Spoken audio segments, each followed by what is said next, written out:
Hi everybody! Today I'm going to be going over how you can make collages like these with your child to help them develop skills that they'll need for kindergarten. First, let's go through the materials. You'll need a pair of scissors. If you're using a big pair of scissors like this, I'd recommend either you cut the materials yourself or have a lot of adult supervision. A smaller pair like this is much more recommended so that they're not at danger of harming or cutting themselves.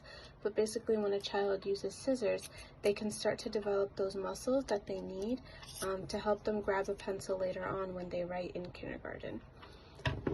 The next material that you'll need is glue. You can use liquid glue in a bottle that looks like this, or you can use a glue stick. You'll be using this to stick on the different materials onto your base. You might also need a marker or anything to write with to help you trace out your shapes and then cut them.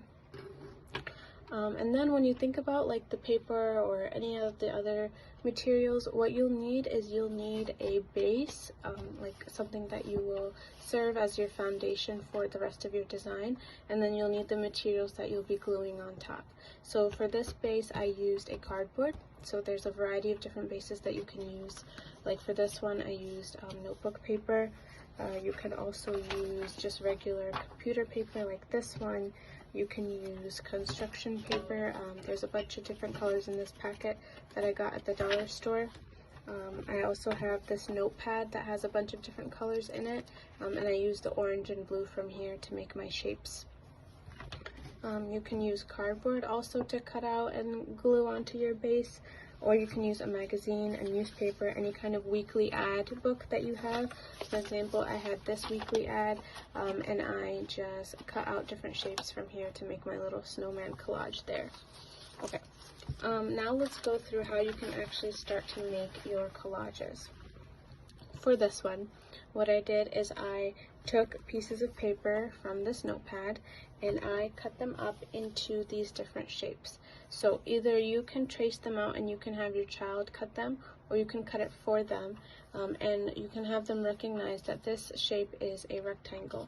So you can start them having to recognize those shapes, and you can also have them practice the mathematical task of sorting. So you can jumble up the different colors and you can ask them to sort into different piles, and then after sorting you can start making your pattern.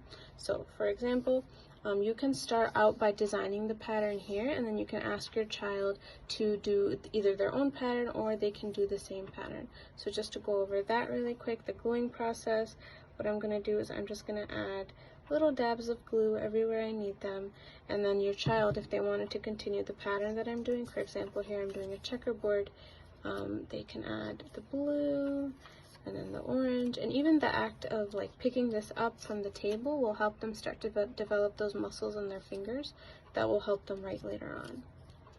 Okay, and now I have them glued down. You can move them around a bit, and then you just wait for that to dry.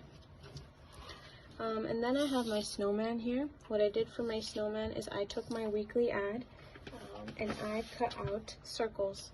So I cut out circles from here using these stencils. So I used a yogurt lid for the big one, I used a cup for the small one, and for the end. So what you can have you can have your child either hold it and you can cut it out and trace it for them, or you can have them hold it and you can trace it, and then you can have them cut it out. There's a lot of variety of things that you can do based on like where your child is at, and then you can continue developing those skills.